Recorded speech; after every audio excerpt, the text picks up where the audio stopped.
Hello, everyone. This is Sachin Patel. Welcome. We've got a very special presentation today with one of my favorite people in the entire world, Dr. Nalini Chilkov. She's going to be talking about how we can make cancer personal as functional medicine practitioners. And nobody does this better than we do. So I'm just going to wait for people to start streaming in. But as you do that, I would love to know where you're from. So just go ahead and type it in the chat box where you're from, so we can get a sense of where everyone's tuning in from. And also, I do want to note that Dr. Chilkov is so grateful to be with us today. I'll do a more formal introduction in just a minute as people start tuning in. Okay. But let us know where you're from in the meantime, and we'll get started in just a moment. So thank you once again for joining us. I'm excited. Make sure you've got your pens and notebooks handy. I've got mine handy. I'm going to be taking lots of notes because she's going to be sharing tons and tons of information. And yeah, so let's get started in just a moment. Grab your glasses of water, go pee if you need to, and we'll get started in about 30 seconds or so. I still see people streaming in, so we'll give everyone a moment just to get settled in, okay? All right, we've got people from all over the world. This is super exciting. From Philippines to New York, from South Africa, from Montreal, San Francisco, New Jersey. People are trapped in a snowstorm up there. They got a nor'easter. Waterloo, I'm assuming that's Waterloo, Ontario. Could be Waterloo, London, or the UK. From Atlanta. Okay, welcome everyone. Thanks for joining us today. So I'm going to go ahead and get started because we've got lots of great content that we're going to be sharing today, specifically Dr. Chilkov. With me today, we've got Dr. Nalini Chilkov, who is an expert in making cancer personal. What she does is she helps people unlock their inner healing potential so that whatever interventions they're going through, whether it's conventional or alternative, they get the best possible outcomes. And she works with people all over the world. She's the person I send my referrals to, and she's going to be talking about more about what she does personally in her practice, but also sharing with practitioners today what they can do to increase their confidence level in working with cancer patients. And she's been doing this for many, many years. She's extremely passionate about what she does, and it'll show and shine through in the presentation that she gives today. You know, I've had the pleasure of hearing her speak several times. So today I have the pleasure of co-hosting this presentation with her. We've also got Dr. Jared on the call as well. So we're going to be, again, taking lots and lots of notes. We are going to be recording this and sharing a replay with you. And welcome, Dr. Chilkov. Thanks for being here today. Thank you, Sachin, my dear friend and colleague. Well, it's such a pleasure to have you here. Before we dive deep into this, what I'd love to know is how you got into this space. Because, you know, cancer is something that myself personally, we kind of shy away from because we don't know how to approach these cases. And I know you're going to help us kind of reset our framework and mindset around that so we can feel more confident. Because I do know as functional medicine practitioners, we have a lot to offer these patients. So how did you get into this space? Let's go there first. Well, my personal story is that both of my parents were diagnosed with cancer, both of them in their 50s. And so that made me feel that our entire family was vulnerable. And I got really interested, of course, in helping my parents, but kind of in that bigger picture of what was going on with our family risk profile and what was going on environmentally with epigenetics, that this would happen. And so my mom died at 88, my dad at 90, and neither of them died of cancer. So that's my intro to what's possible. Amazing, amazing. Yeah. So let's dive right into this. I know you have a lot to cover. I do. And I'm going to leave plenty of time for Q&A because there's always a lot of questions in this territory. So first of all, let me just say something about the title, Making Cancer Personal. You know, our practice as functional medicine clinicians is about each unique individual. And when cancer patients or any patient who's at risk or who's a cancer survivor, they should be an N of one. We should look at them really individually so that we guide them appropriately to their best outcome. But also, the cancer journey allows you to grapple with your own mortality. And I really encourage the patient and then us as the listener to hear what it is the patient really wants for themselves. It's really important. So my passion is to transform cancer care by putting a health model into it. And that should be us, because we have the toolbox and we have the paradigm and we have the capacity to follow patients long-term, which oncologists aren't going to do in terms of health, right? And towards that end, I have a training program for those clinicians who want to have that sense of confidence and skillfulness in what they're doing. So this is really an opportunity for those clinicians who feel so inspired to really touch this huge number of patients. The baby boomers are all aging. That's my age group. And this is the age demographic for all of the diseases of aging, but certainly cancer is included in that. And so the need is huge, and there just are not enough clinicians who are trained and also who feel comfortable, which is why we're here. So I'm hoping at the end of this talk, a lot of you will feel comfortable working with these patients, even in the most basic ways. And I'm going to give you actionable interventions on this slideshow so you can see these patients can do better. You can really do more prevention. You can help people recover. You can feel like you have more expertise in this, and then you can keep changing the lives of your patients by delivering health to them. So I'm thrilled to help you achieve that. And here's why it's so important, because 1 in 2 people in the United States, and this goes for Canada and Europe as well, 1 in 2 people are going to be diagnosed with cancer in their lifetime, and 2 out of 3 are going to survive. And of those survivors, about 40% will live 10 years or more. And so they need us. So if you want the slide deck for this, all the PDFs and some extra bonuses, you can either text Sachin to 44222. That's Sachin, S-A-C-H-I-N, to 44222.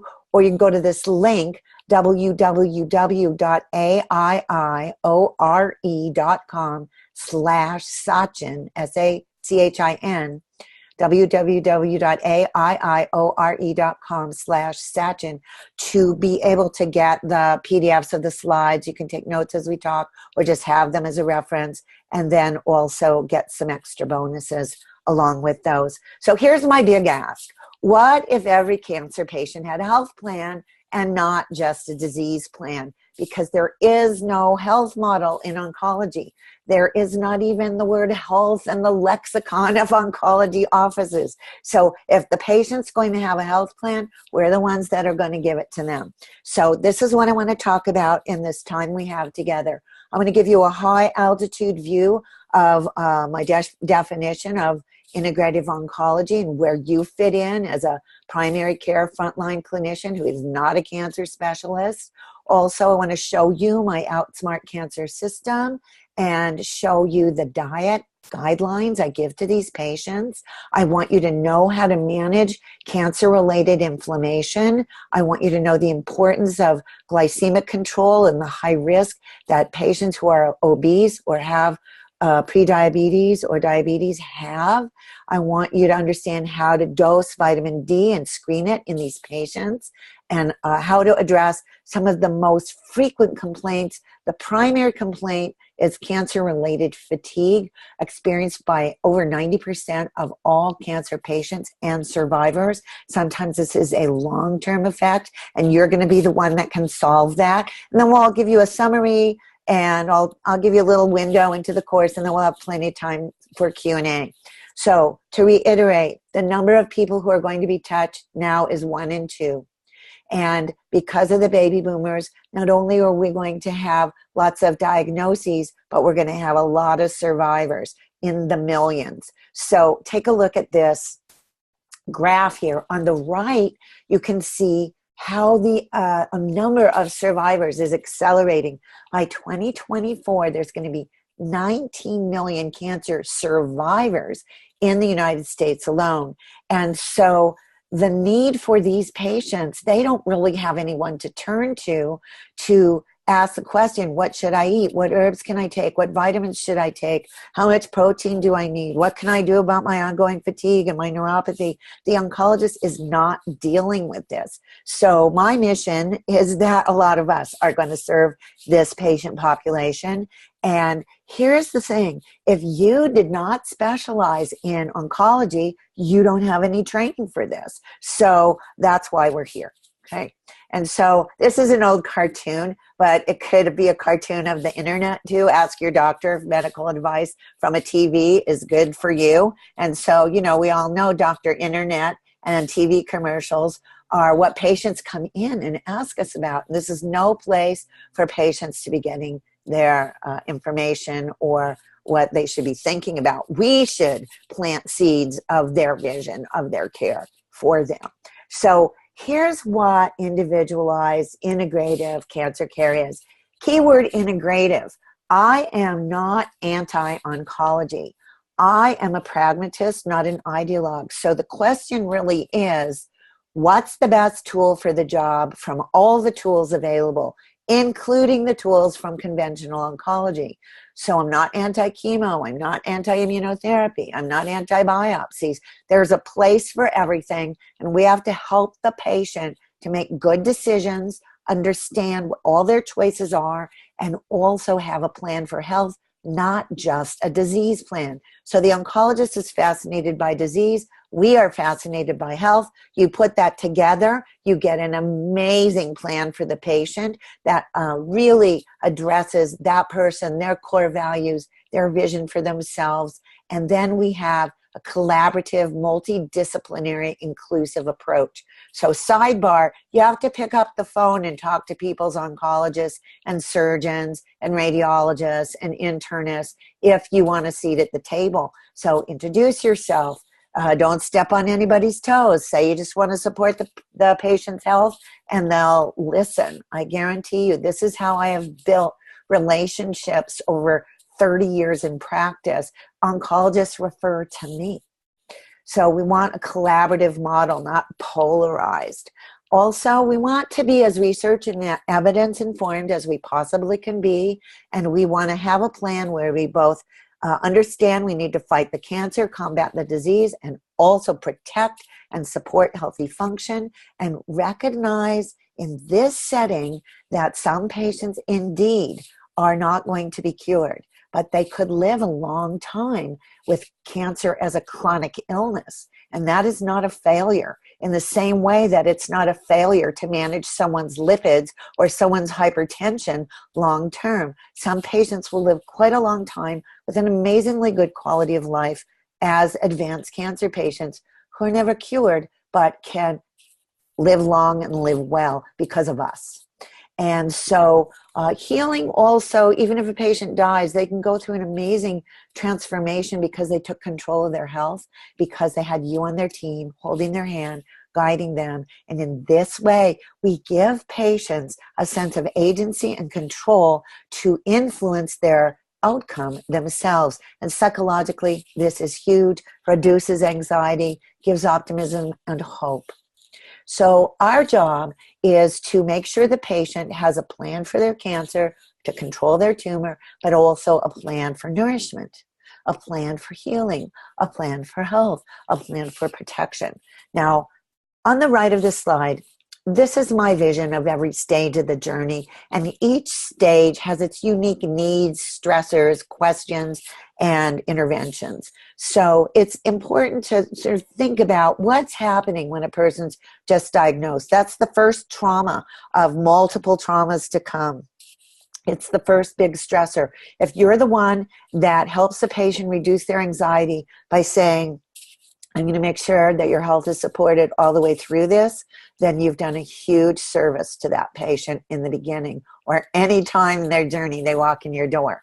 Then when someone's in treatment, side effects management becomes crucial. But even if all you do is support their optimized nutrient needs, you have improved their outcome and their quality of life. After treatment, we have lots of wiggle room to help them to recover from their treatments, from the cancer physiology, and be restored to health. And hopefully, most of our patients will have a good life, a healthy life beyond cancer. But I will tell you, a huge number of people walking in your door are going to be those patients living with cancer as a chronic illness, because we're so good at controlling cancer. Maybe we're not so great at curing it, but we're great at controlling it. And if the tumor burden can be reduced and the patient can have no progression, they can live a healthy life, and with our help, they can really accomplish that. So what can we do? We can transform their outcome. We can transform their prognosis. We can enhance their treatments. We can make sure their short-term and long-term effects, our adverse effects, are well managed. And then we can have this underlying foundation of a health model. And this gives the patient something life-giving to be oriented towards, and not be just focused on their illness. Now, it is the tumor microenvironment that contributes to every aspect of tumor development and progression and spread, and conversely, that contributes to whether or not we take control of this. So one of my colleagues and mentors is Dr. Donald Abrams. He's up at UC San Francisco. He's an amazing integrative oncologist. And this is a quote I like to read. "I tell my patients that I think of cancer as a weed. Modern Western oncology is focused on destroying the weed, while integrative oncology concentrates on the soil the weed grows in and on making the soil as inhospitable as possible to the growth and spread of the weed."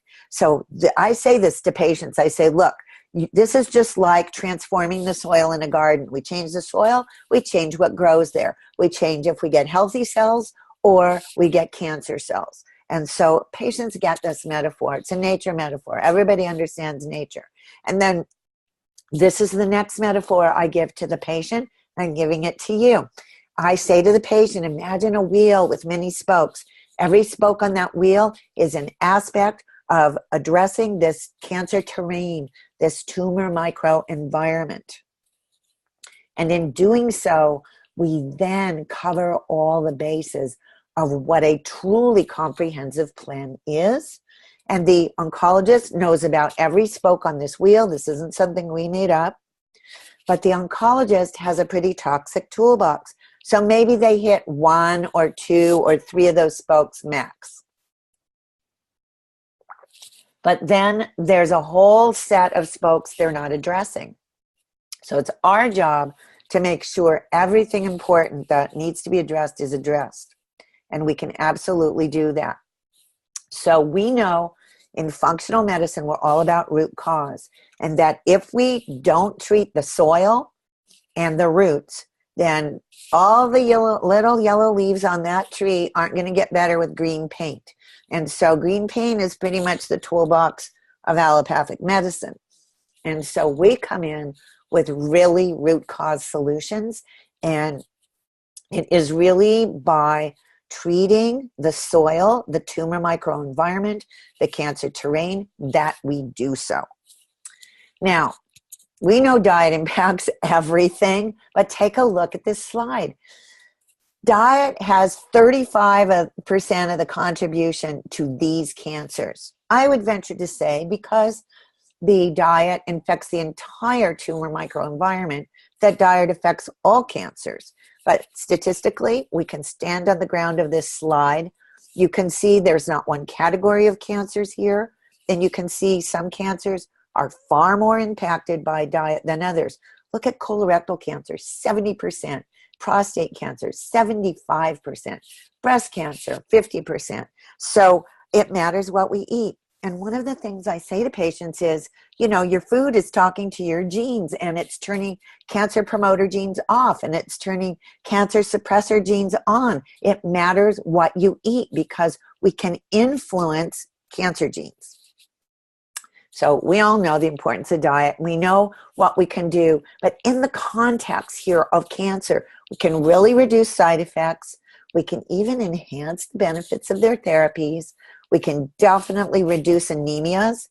We can prevent malnutrition. This is a huge thing. Nutrient density is really needed. and we can help the patient meet their increased needs for nutrients. We can really protect vital organs from toxic effects of treatments. We can help people whose taste buds have been altered and whose digestive tracts are altered to enjoy their food more. And by doing so, we improve the quality of life and help them to have health during and post-treatment. So it's huge. It's huge. You don't need to treat cancer. You're going to treat the health of the patient. So here's my basic guidelines that I give to cancer patients. What's an anti-cancer diet? The first question everybody asks, what should I eat? So this will look familiar to you, not very different from the diet you probably already are recommending, but I've highlighted the things that are unique to the cancer setting. So more plants is better for cancer patients. One of the reasons is that you get more of the phytochemicals that actually interact epigenetically with oncogenes, cancer promoter genes, and tumor suppressor genes. So if half the plate is beautiful, colorful vegetables, and a quarter of the plate is healthy protein, an eighth of the calories are from healthy fats and oils, and then the other eighth you get a little wiggle room, then that's what the plate should look like. We restrict high iron and high copper foods in a cancer diet. We also restrict iron and copper in supplements. Why? Because both iron and copper are pro-growth, particularly copper. Now, you can't eat a copper-free diet because every plant has copper in it. So we want to be mindful that there's no such thing as a copper-free diet, but we can restrict people from eating organ meats and lower the amount of red meat that they eat, both to restrict copper and iron by decreasing red meat. Intake of red meat is also directly linked and correlated with colorectal cancer, and so patients who have risk of or history of no red meat for those patients, low iron diets. The omega-3 fatty acids are very important, not only because of their anti-inflammatory role, because they make the wall of a cell membrane and change receptor binding, but also they actually influence growth signals to tumor cells. They also influence the stickiness of cancer cells. And so the more adherent tumor cells are to each other, the more tumor mass can hold together. And so, of course, we tell patients to eat the rainbow, lots of colorful phytonutrients. Make sure they eat cruciferous vegetables, which are rich in sulforaphanes, which have impact on every stage of tumor cell development. Also, the onion family is similar. Make sure there's plenty of vegetables. I'm not a pure paleo fan, so I do include legumes. And of course, if you have vegetarian patients, then they will be eating legumes. Patients can actually eat soy if it's non-GMO and they're not sensitive to soy. It's a great protein. And the genistein and the isoflavones in soy have anti-tumor activity. So soy is not forbidden. If patients ask, do I ask patients to be vegan? I do not. It's a lot of work to be vegan, to get all your nutrients, to prepare your food, to get enough protein. But if a person is vegan, they have a lower risk of getting cancer, because remember, the higher you go up on the food chain, the more the food is concentrated in environmental toxicants. And so that's why. Of course, we all recommend low glycemic diets, but in the cancer setting, it's really important because insulin and glucose are growth factors for tumor cells. High fiber diets, of course, help manage our glycemia, but also make sure that we are binding toxins in the gut and make sure that we have the substrate on which our probiotics and healthy microbiota can grow. And towards that end, we want to teach our patients how to eat fermented foods on a regular basis. And also we want to make sure their diet is anti-inflammatory, meaning less animal protein, more plants, more healthy fats and oils. And we want to make sure patients understand no artificial sweeteners. And this is because of the chemical signaling from these sweeteners, but also they trick the brain and they impair our ability to get good glycemic control in our patients. So that's the big high altitude view.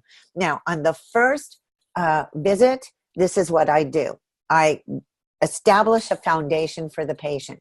They get diet and exercise guidelines. Lots and lots of research showing that exercise improves prognosis and improves survival and reduces risk of recurrence. 30 minutes, 5 days a week is the minimum. Anybody can do that. Even if they're so weak, they can take 2 15-minute walks around their living room or their backyard if they're really weak. They need to move. Cancer patients have a higher risk of blood clots and embolisms and thrombotic events, so they need to move for that reason also. Cancer physiology creates thrombosis, so these patients have to be hydrated, they have to move. On the first visit, patients get the basics of stress management and sleep management, 7 to 9 hours of sleep a night, and they're given a nutrient-dense therapeutic shake as an insurance policy for their increased nutrient needs. I'm going to give you a recipe shortly. Now, these patient teaching guidelines then get handed over to our functional nutritionist, who does at least 3 sessions with the patient so that they have hand-holding, they get meal plans, they get food lists, they get someone to ask all their, can I eat this, can I eat that, right? I'm giving the high altitude principles, then she reinforces it and helps them to implement. If you don't have a coach in your practice, this improves patient support, patient teaching and outcomes dramatically. Then on the first visit, I want them to be on a good copper-free, iron-free multivitamin. Many patients who already take vitamins are usually taking something with copper and iron. And then I want them to be on probiotics, a broad spectrum probiotic. I want them to be on omega-3 fatty acids, around 2 to 4 grams a day. And then I want them to be on vitamin D3. If I don't have a blood level of 25-OH vitamin D3, I will start them at 5,000. And I'm going to give you a little slide on measuring D and dosing D shortly. And then I want to make sure we have bone mineral support. It's generally an older population at risk for loss of bone mass who are in this demographic. And cancer patients need more magnesium because cancer is a mitochondrial metabolic disease, and magnesium is required for mitochondrial function. And so the fatigue of cancer patients is in part related to inflammation and in part related to mitochondriopathies. And then because I am an acupuncturist, my patients also get acupuncture on a weekly basis. Now, here's the promised Outsmart Cancer Therapeutic Shake. So I want patients to get somewhere in the neighborhood of 60 to 80 grams of protein a day. Cancer patients just don't eat enough, and they don't eat enough protein. Their appetites are messed up. They have mouth sores. They have diarrhea. They have heartburn. Their digestive tracts are compromised. So they can sip on their protein shake over a couple hours. They don't feel like eating food at all. They can have 2 or 3 shakes a day to get their nutrients. So this is a meal replacement as well as an insurance policy. I want them to get lots and lots of phytochemicals and plant antioxidants. Towards that end, I'll use a reds or a greens powder or both, and then we'll use things like curcumin, resveratrol, quercetin, berries, green tea in their protocol, but they can put these things in their shake as well. I want them to have fatty acids in their shake. I put medium chain triglycerides in there, and I'll have them put flax, chia, hemp seeds, avocados, almonds, almond butter, etc. They can put coconut oil in there. If somebody really needs a lot of calories, then you can put a scoop of coconut oil in there for more calories. The avocado really makes the shakes creamy, makes it a nice consistency. We want soluble and insoluble fibers both in the shake. And I really, really like Designs for Health Paleo Fiber. It's a brilliant formula. Has a little bit of probiotics in there as well. And then I want to make sure that we are repleting our patients in L-carnitine, acetyl L-carnitine, and branched chain amino acids. The carnitine is particularly important for the mitochondrial function and fatty acid oxidation, as well as maintaining muscle mass. Cancer patients are at risk for sarcopenia. And so if we're telling them not to eat a lot of red meat, they're not getting carnitine in their diet, so want to supplement it. Carnitine is very important to neurons, which have a lot of mitochondria, and the acetyl form of L-carnitine more readily crosses over the blood-brain barrier. I always add some digestive enzymes, especially if I'm giving them a very more high fat, more keto type of shake. That's more high fat to produce more ketogenesis. So I'll put a lipase capsule and maybe a broad spectrum digestive enzyme to be taken in capsule form at the beginning of the shake. Don't put the digestive enzymes in the shake. It makes them really bitter. You can add digestive herbs like ginger, cinnamon, a little tangerine peel, some mint, some basil, some thyme.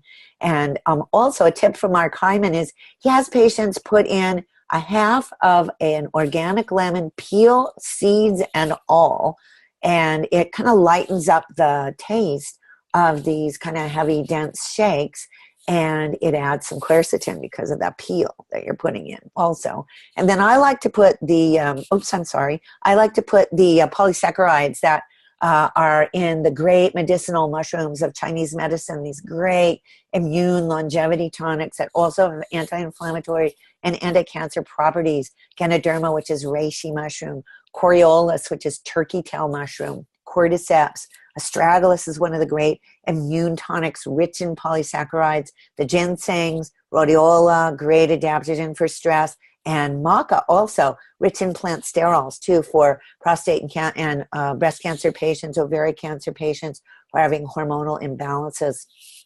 So they get a shake, and I have them mix it with preferably carrageenan-free coconut milk. In the States, the Pacific brand and So Delicious brand are carrageenan free. That's an additive you don't really want in your shake.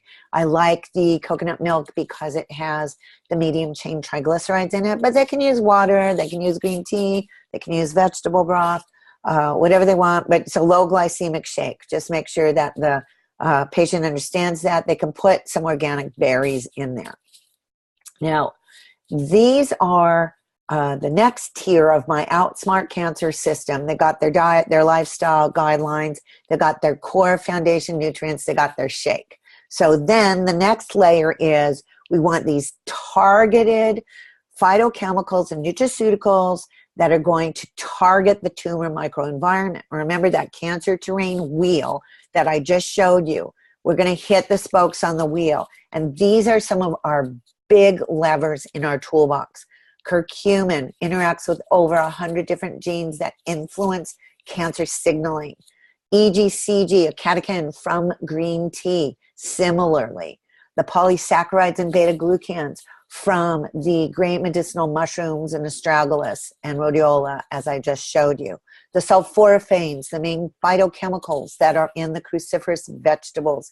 And by the way, also in maca. Maca comes from the brassica family.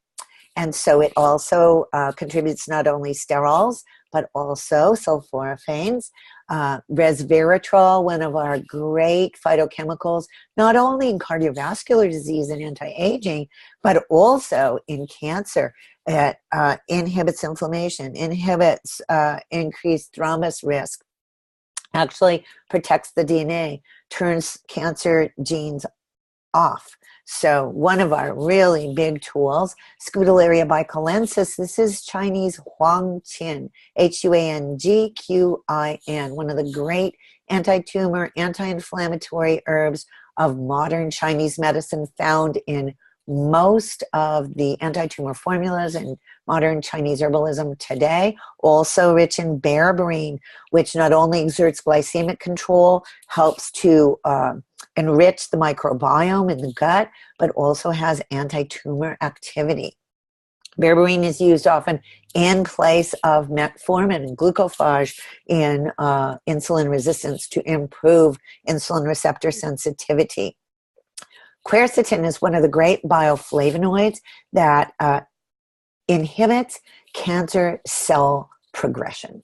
It's also an antioxidant, reduces oxidative stress, and inflammation, which are increased in the tumor microenvironment. Vitamin D3 is crucial. Multiple signaling benefits of vitamin D for immunity and to reduce cancer cell cycling, to improve differentiation. What this means is a more differentiated complex tumor cell is less virulent than a kind of primitive stem-like cell. So to push differentiation, optimized vitamin D is crucial. Vitamin D also makes cancer cells more adhesive to one another. It decreases the adhesiveness of that cancer cells have to one another. And so it influences whether or not there's invasiveness into the extracellular matrix as a tumor grows and tries to invade and metastasize. Probiotics are crucial to inflammation control, to a healthy microbiome, to normal metabolism of estrogen and hormones and detoxification. We mentioned magnesium for the mitochondria.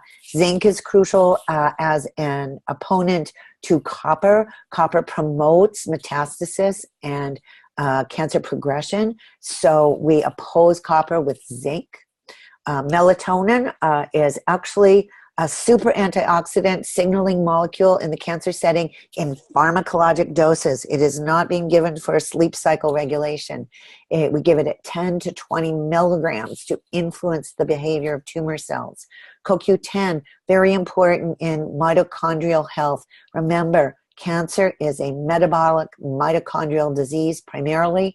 Making the mitochondria healthy makes cancer cells revert to less aggressive cells, more normal type cells.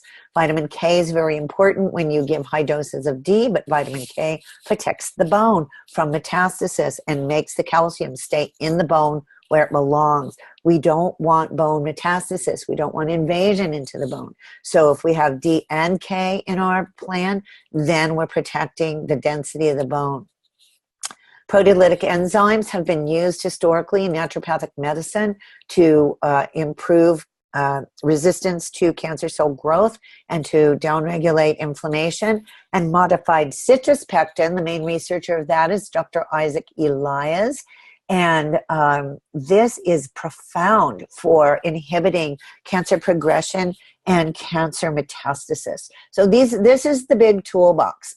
And if you want to learn about all this in depth, how I dose it, all of that, that's what my course is for. But I want you to see what the big levers are, so you want to study on your own. Learn about these things. Now, let's talk about certain aspects of this tumor microenvironment that are crucial to manage. Inflammation, huge, huge, huge. So the cancer cell is a source of inflammatory cytokines and chemokines. Chemokines are inflammatory molecules that are localized. Cytokines are inflammatory molecules that are systemic. The immune cells, noticing the cancer, sensing the cancer, also respond with the production of cytokines and chemokines. So we have a hot mess here of inflammation.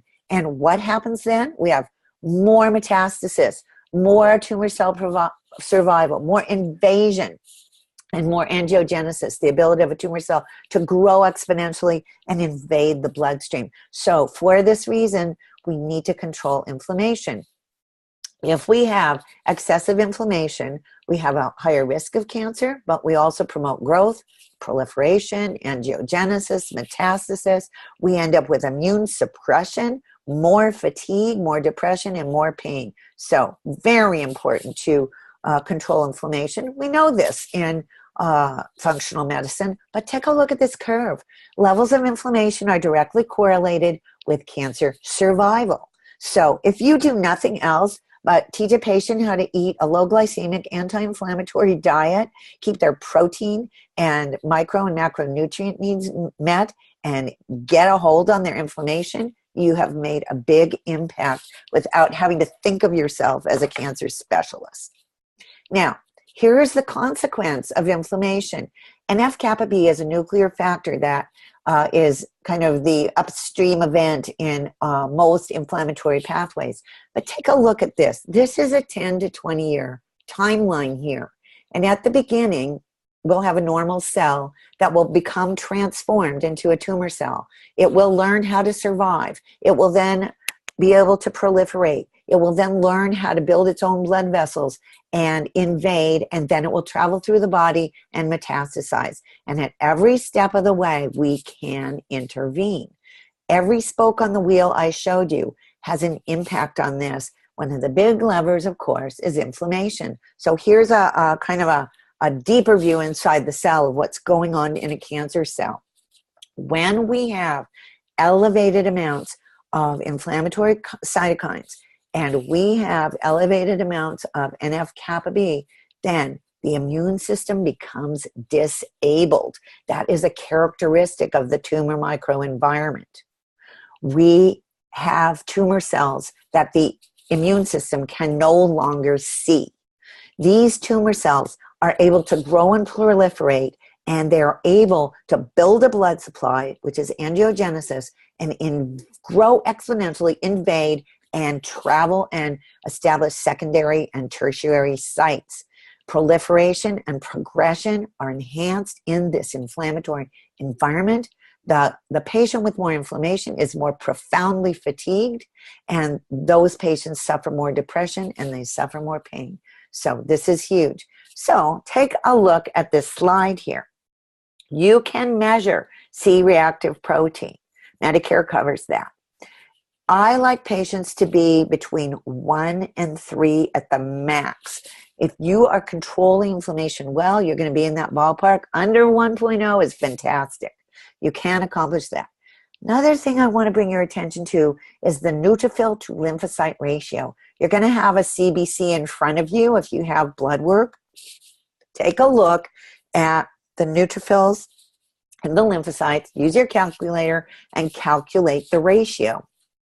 If it is below 4, prognosis is good. If it's above 4, prognosis is poor. What does that mean? Poor survival, poor response to treatment, likelihood of progression, likelihood of mortality, likelihood of death. So you can track how well you're doing, not only by looking at the C-reactive protein, but you can track this neutrophil to lymphocyte ratio and get a sense of how at risk this patient is, how aggressive their cancer is, and whether or not inflammation is one of the big drivers. We can also similarly look at the platelet to lymphocyte ratio to guide us. This will tell us not only about inflammation, but the stickiness and the risk of the blood and the risk for a thrombotic event, a stroke, a heart attack, an embolism. Also, you can take a look if the albumin to globulin ratio is lowered. This means that the patient is likely tipping into sarcopenia, loss of muscle mass, and cachexia, which is an end-stage physiology of superinflammation and rapid degradation of muscle mass. This is something we can actually turn around, much to the amazement of oncologists, which don't have a clue how to do this. If you see this, or you see a patient walk in your office who obviously has lost a lot of muscle mass and looks sarcopenic, that is a big red flag to get them on those high protein, high fat shakes immediately. And you can start to turn this around. Now, a couple other things you'll see if you're looking at their blood, you'll see that if they have an elevated hemoglobin A1C above 5.2, they're at greater risk for progression and recurrence. Similarly, interleukin 6, if you see that, more inflammation, more risk of progression and recurrence. Conversely, if you see that going down, things are improving in that tumor microenvironment. Obese patients who have an elevated body mass index above 30 are at more risk. Patients with elevated ceruloplasmins, elevated CA-125, which is not only a tumor marker for ovarian cancer, but it is also a measure of inflammation. It is ferritin will also be up. If you see pattern, like you see a lot of these things happening, then you will say, I have a pro-cancer terrain. The tumor microenvironment is pro-growth, pro-proliferation, pro-progression. You'll also see if your vitamin D is not optimized, if it's not above 55, ideally above 75 in some studies, then you are going to have also more progression and proliferation, less immune competence. So watch these things that you can measure that might be in blood work you receive on your patients anyway, and then track them. We talked about the CRP already being between 1 and 3. The gravity of the CRP and the inflammation is huge. Patients with elevated CRPs actually have worse recovery from surgeries. They have more complications. They have worse wound healing. At the time of diagnosis, if the CRP is high, the risk of aggressive progression and poor outcomes is higher. So if you can turn this around in these patients, you can do a great job. For example, I had stage 4 pancreatic cancer patient with a CRP of 29. So that you can see with an infection also. So remember context, take a good history, but that's what you'll see in these patients that are really in trouble. We just talked about the neutrophil to lymphocyte ratio being incredibly prognostic about survival and progression-free survival. So that ratio is going to tell you how much inflammation is going on and whether or not you're controlling it well. Lots of studies on this. Now, the neutrophils, when they're higher, we have this higher neutrophil lymphocyte ratio, we're going to get more growth factors. We're going to get a vascular endothelial growth factor, which is one of the big drivers of cancer progression, is going to be enhanced. The matrix metalloproteinases are enzymes that allow the tumor cell to digest the extracellular matrix, to digest the wall of a capillary, and spread out into the circulatory system and into the tissue. So by lowering neutrophils, lowering inflammation, we take control of this. Similar to the elastases, allow tumor cells to move into the extracellular space. So this is something simple that you could monitor because you're going to have a CBC in front of you commonly. Now, this is a wonderful infographic which shows on top the things that contribute to inflammation in our environment or things you will see in the blood. Now, we've mentioned a lot of these. Now, chemotherapy drugs are contributors to ramped up inflammation. So helping the patients control this aspect is important.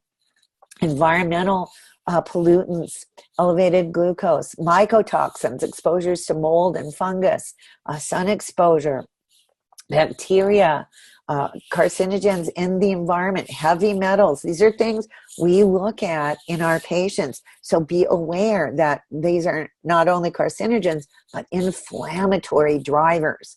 And then underneath, look at our huge toolbox of all the things we can do in our medicine with plant medicine from food and in nutraceutical, phytochemical, concentrated isolate form that we can influence these cytokines and pathways, turn off upstream, turn off NF-kappa B. And so these are things that should be familiar to you. These things come from plants. Very, very powerful. Just kind of dosing. I'll give 2 to 4 grams a day as a dose of a phytochemical like curcumin or like ellagic acid, which comes from pomegranate and raspberries, or the tocopherols. I'll go into the 1,000, 2,000 unit a day. You have to get up into a pharmacologic dose with these things. A nutritional dose is not going to have a big effect. So here's my summary slide for my materia medica for oncoinflammation. There's your dose range, 2 to 4 grams a day of most of these things. And if you pick a few of them to put in your protocol, yes, 2 to 4 grams a day of each. And so we talked a little bit about green tea catechins. And I've put here all the inflammatory pathways and cytokines that these agents influence. And you can see we can get a lot done with our materia medica. So most of my protocols have the green tea catechins, the EDCG, have curcumin, have omega-3 fatty acids, probiotics for sure. Most of them have resveratrol and also the polysaccharides from the medicinal mushrooms. Here I've given you the example of Ganoderma. Let me just say, Ganoderma, reishi mushroom, is one of the immune stimulants that you could actually use with autoimmune patients. You know, you need to be careful about ramping up immune function in autoimmune patients because you can make their autoimmune disease worse. But Ganoderma is so anti-inflammatory, it kind of balances that out. And that's why it's on this oncoinflammation slide. Pardon me. And then I'll often use berberine, especially if the patient is insulin resistant and needs glycemic control, and also if they need their microbiome to be managed well, because the alkaloids in berberine help to restore a healthy microbiome. But I'll often use the Scutellaria bicolensis, the Wang Chen, in a compounded custom herbal formulas I make for patients as well. You can't talk about anything without the probiotics today, but I just want to show you how anti-inflammatory the probiotics are, and how they also not only downregulate a lot of the pro-inflammatory cytokines, but they upregulate the IL-10, which is anti-inflammatory. There's some really interesting studies around surgical patients that if they are replete with probiotics in advance of their surgery, all surgeries, not just gastrointestinal surgeries, these patients have less post-surgical complications, less post-surgical infections, and improved wound healing. Of course, that makes sense to us. Here is a nice slide on curcumin showing you some of the inflammatory targets of curcumin. So you can see NF-kappa B, TNF-alpha, COX-2, the interleukins, NERV2, which is a nuclear factor when activated by phytochemicals, turns on oxidative protection in our cells.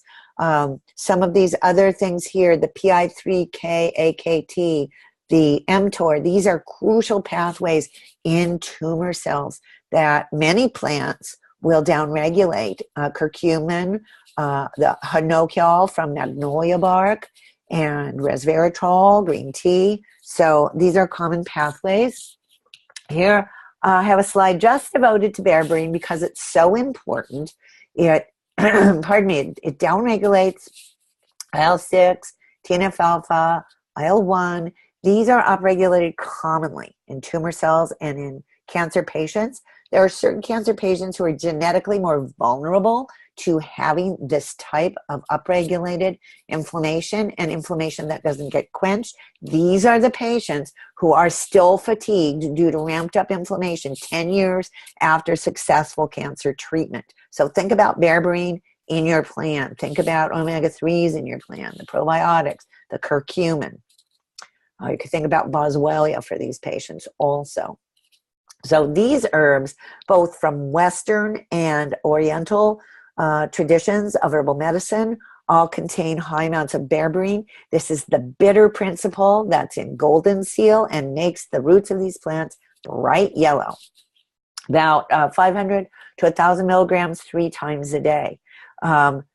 Berberine, of course, exerts glycemic control and helps us to fight onco-obesity, which are risk factors for all patients, but ramp up risk of recurrence and lead to poor prognosis in cancer patients. Now, I devote several hours of lecture, typically, to looking at the impact of diabetes and obesity to cancer risk and mortality. So this slide gives you the high altitude view to start thinking about how insulin resistance, poor glycemic control, elevated glycemia, hyperglycemia, hyperinsulinism, increases in IGF-1, increases in inflammation are driving the patient towards a pro-cancer physiology and a higher risk of mortality. Very crucial. Know this, insulin is a growth factor. A lot of people think, oh, it's sugar that drives cancer. It isn't. It's insulin is the main growth factor. Without insulin, that sugar can't get inside the cell and drive its metabolism. So insulin is what you want to control. So I explain this to patients. I explain, we want a diet that doesn't trigger insulin. It's not that we want a low-carb diet just to have you be low-carb. We want to stop insulin as a signal. Most tumor cells, especially the ovarian cancer, endometrial cancer, colorectal cancer, breast cancer cells, and brain cancer cells have many, many more insulin receptors and many more GLUT4 receptors for driving more glucose into the cancer cell, which wants more glucose. So if we lower insulin by putting a patient on a low glycemic and kind of modified ketogenic diet, we slow down tumor growth dramatically by doing that. And so most of you are aware that these are the markers of insulin resistance. Elevated fasting glucose of over 100, a hemoglobin A1C over 5.6. My goal is 4.8 to 5.2 for health. A fasting insulin over 3. A fasting glucose to insulin ratio of over 4.5. Visceral adiposity, elevated triglycerides over 150, waist circumference over 40 in men and over 30 in women. This is just the round apple-shaped person, basically. So I just told you everything that's on this slide, so for the sake of time, I'm just going to go on. Just remember that a high insulin, high glucose environment drives cancer, impedes progress. Now, look at this. These are the cancers that are driven by high glycemia and high insulinemia. So pancreatic cancer, colorectal, breast, ovarian, endometrial, cervical. These cancers, and brain should really be on here too. These cancers are driven by insulin and by blood sugar more than other cancers. Now, obesity itself is a risk factor for cancer, cancer recurrence, and complications. Think of a surgical patient with a big incision. They're going to have very poor wound healing if they're hyperglycemic and obese. So their incision is more likely to become infected. So look at this. 14% of all cancers in women and 14% of all cancers in men and 20% in women are driven by obesity.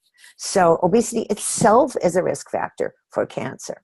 So here is again, a look at which cancers are most affected by obesity, but there's no favorites in terms of categories. You'll see digestive tract cancers. You'll see hormonal cancers. You'll see even lymphomas and myelomas here, the hematologic, non-solid cancers. So obesity is driving this largely due to leptin signaling.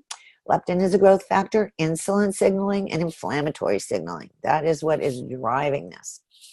So I will, of course, have my nutritionist go over what a low glycemic modified ketogenic diet is with the patient, and then I will use these agents therapeutically as a certain part of their protocol. There also are some interesting studies on curcumin as a glucose-lowering agent. I don't usually think of it that way, but this study showed that curcumin can be included in a glycemic control protocol. So again, think we want multitaskers. We want patients to use things that hit every spoke on the wheel. That way we don't have to give them 30 things. We can give them a handful. This is another study showing that red chili, cinnamon, cloves, black pepper, and ginger also exert anti-glycemic, anti-insulin effects. The omega-3 fatty acids are very important in reducing obesity-induced tumor progression.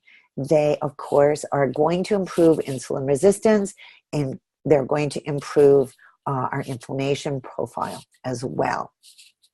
Now, this is a study just on omega-3 fatty acids and diabetes-associated inflammation. So important to understand, we can use it in this targeted way. So, you will think of that wheel I presented to you with all the spokes on it is not symmetrical. If you have a patient who's a diabetic and has cancer, that wheel is weighted towards glycemic control and inflammation. And so you want to make sure that your treatment plan emphasizes that, right, as you would with any patient like that. We also can use reishi mushroom, the Ganoderma, in an anti-diabetic, anti-obesogenic protocol, 2 to 6 grams a day. Resveratrol, surprisingly, also regulates adiponectin, a signaling molecule for appetite and fat storage, and downregulates inflammation. It also has an impact on clotting, on the plasminogen activator inhibitor. on inflammation, the tumor necrosis factor alpha, on CRP, C-reactive protein, and on improving glucose, insulin, and hemoglobin A1C. So very, very important in the cancer setting when you also have an insulin-resistant patient. We use green tea in our anti-tumor protocols for a variety of reasons. We also know it impacts insulin sensitivity and fat metabolism. Now, adaptogens and immune modulation should be part of any cancer support plan. So remember I said fatigue is the most common complaint in cancer patients and cancer survivors. Here are two fairly recent studies on Wisconsin or American ginseng, and another study on Asian ginseng, the Panax ginseng, both showing that they're excellent for reducing cancer-related fatigue. They also improve insulin resistance and glycemic control. They also have anti-tumor properties. So again, think about multitaskers. The first study was done with 2 grams a day. The second study was done with less than 1 gram a day. So it doesn't take a lot. I tend to dose higher because I want to move the needle quickly. I want to do something aggressive. Now, rhodiola is something we think of in terms of stress resilience as one of the great adaptogens. Comes from Siberia, was originally researched in Russia for ability to withstand extremes of cold in Siberia, but it was then used by Olympic athletes and Russian athletes to improve their endurance and their ability to withstand the stress of high performance. It was used in high altitude climbing. It is a true adaptogen. And so I like to use it in cancer patients who are experiencing fatigue. Interestingly, one of the phytochemicals is solidroside, and it stimulates mitochondrial biogenesis. And so we want to, as part of thinking about cancer, think about healthy mitochondria.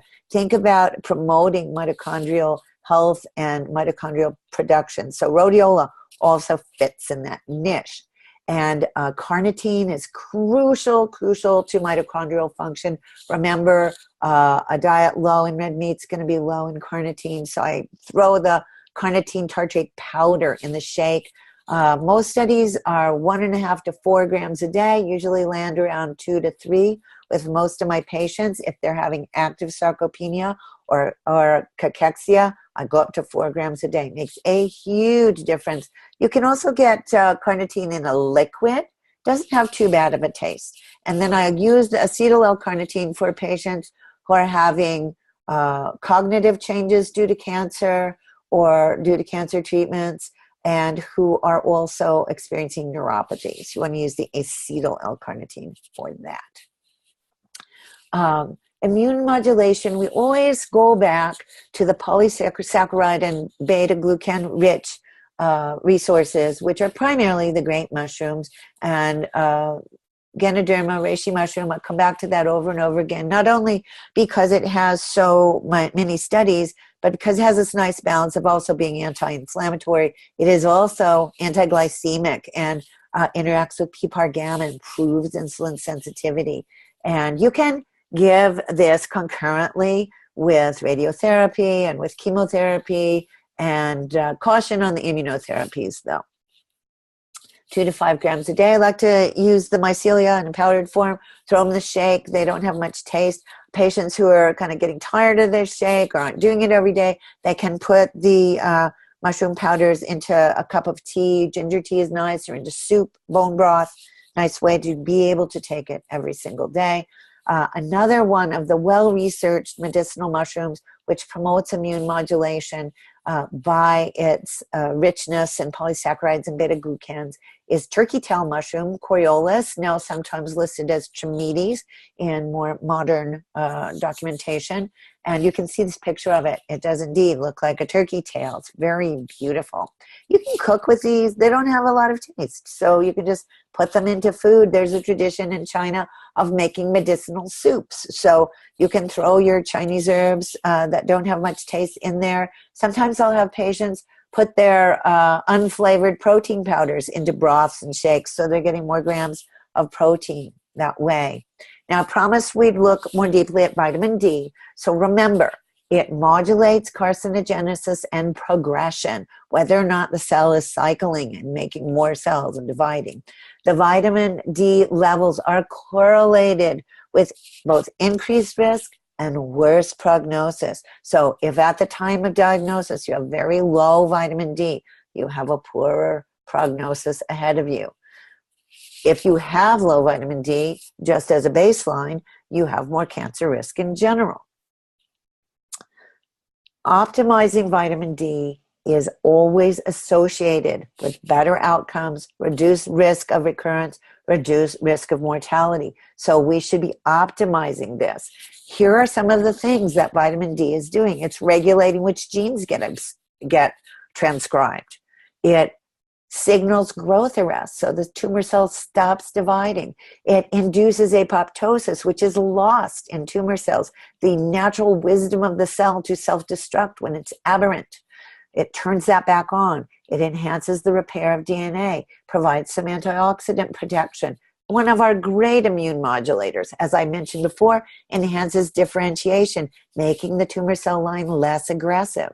It helps to decrease inflammation. It helps to decrease invasion and metastasis and angiogenesis. So if that was a drug, that would be a blockbuster drug. Lots and lots of studies on vitamin D and the role of vitamin D metabolism in cancer. And here is my kind of go-to chart, a way to think about it. My goal for most of my patients is like 55 to 80. There are studies now stating that the optimal vitamin D level is actually 75. And so I'm kind of shooting for that. You don't really get into trouble with vitamin D if the serum levels are below 100. There are some clinicians who push vitamin D up to 100. I'm more middle path. I'm more conservative. Once you start getting close to 100, you start getting into trouble with calcium metabolism.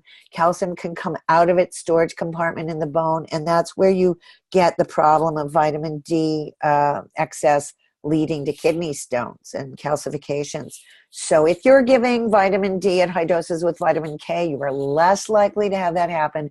But being a more conservative clinician, I put my high at 80, just to not get into trouble with that.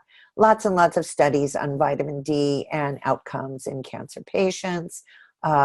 Another important thing to know about vitamin D, where you may be able to help a patient where the oncologist is not, breast cancer patients who have hormone-driven cancers suffer from joint pain when they take aromatase inhibitors.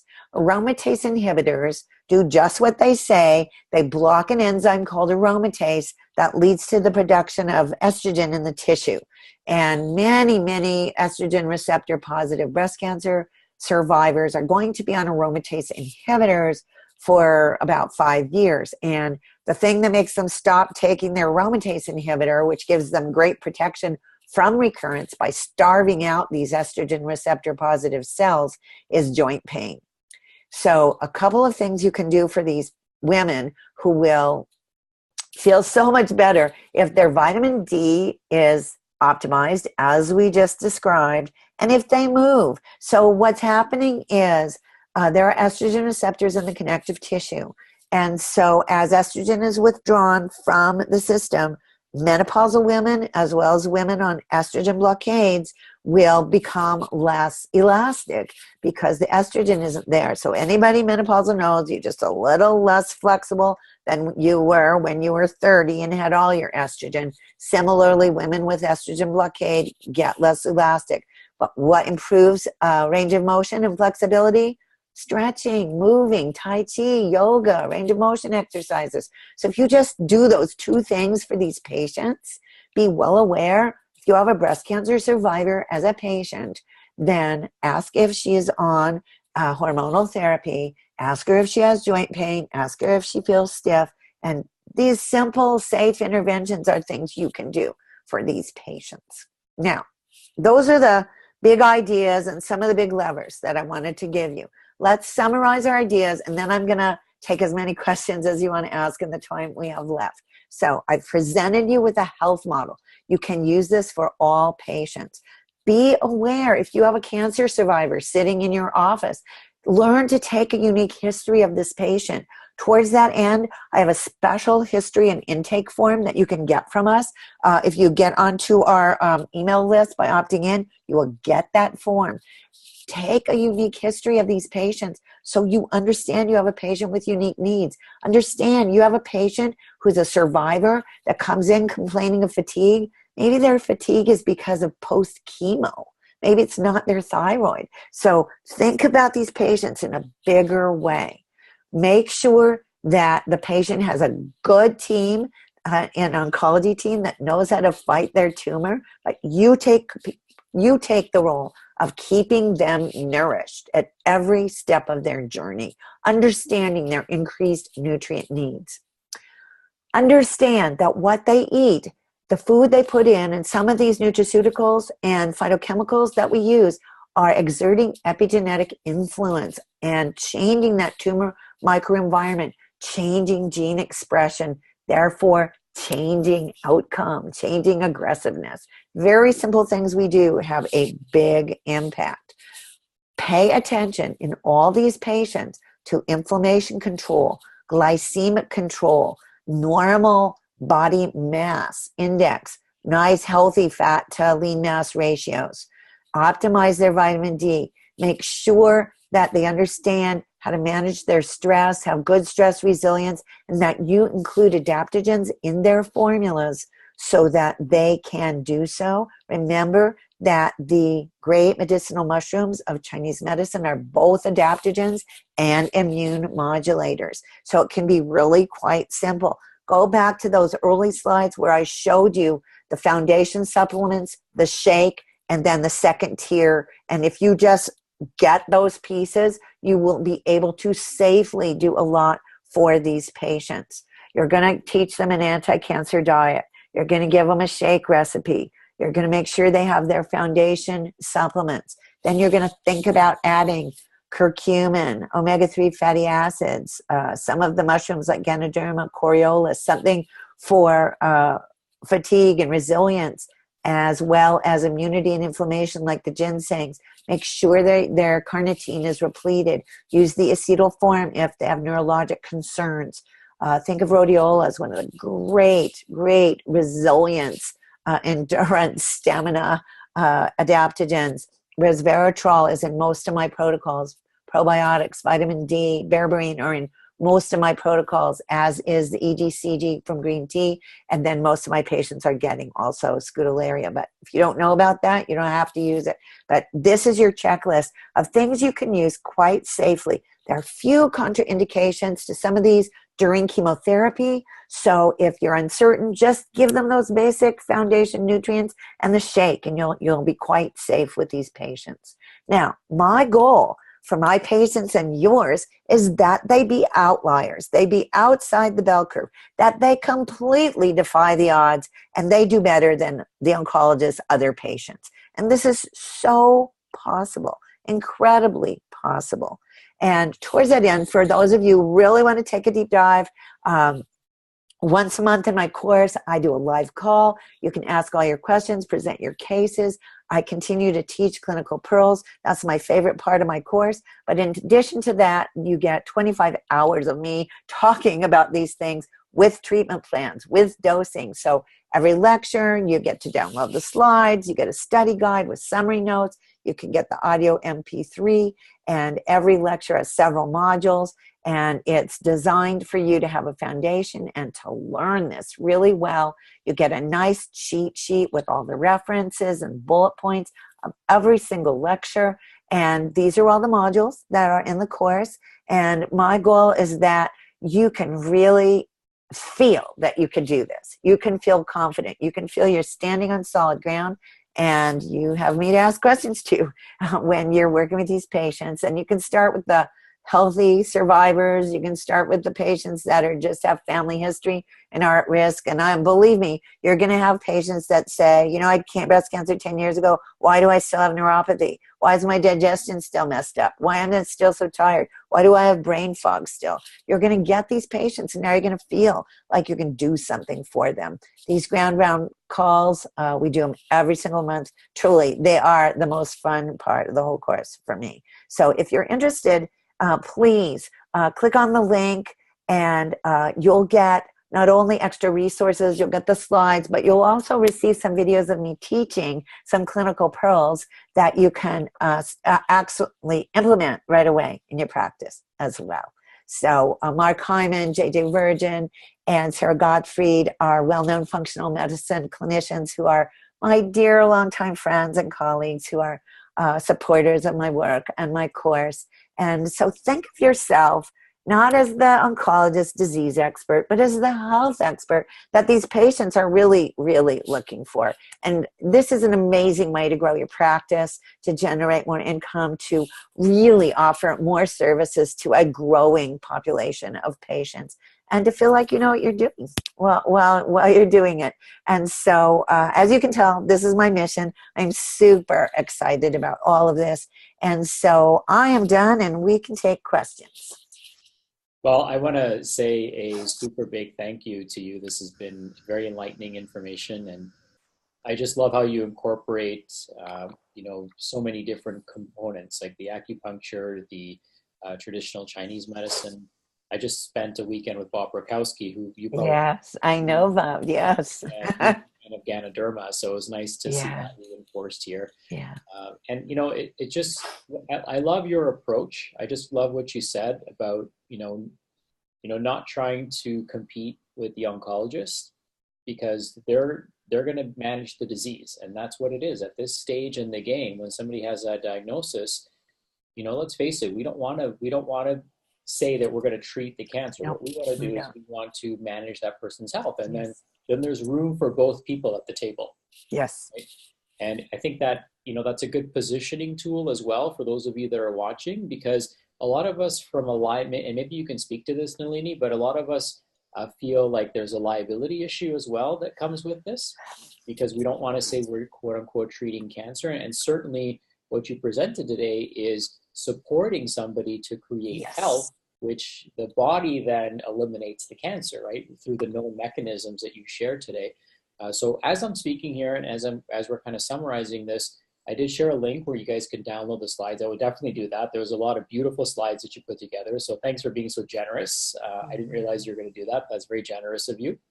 And what I would also suggest is, enter your name and email information in there so you can get some additional resources, so that you can further support yourself and learn and expand. And when we look at the statistics of this, if you've got a family of, let's say, you, your spouse, and one child, then statistically one of you is going to face this challenge, right? And here's the thing: knowledge is not immunity. So knowing this stuff doesn't make us immune to this stuff, right? One of us, or someone that we love very dearly is going to be impacted by this. And this is actually how I got into functional medicine. I got into functional medicine just working on myself. I did it for myself. And then I realized that, hey, I can help my family with this, and I can help people I love with this. And that's what's made me really passionate about functional medicine. And clearly what's made you passionate is you've helped your parents, right? You helped your parents work through this, and you've helped thousands of people work through this, and it shines through. So I'm really happy that we were able to make this work and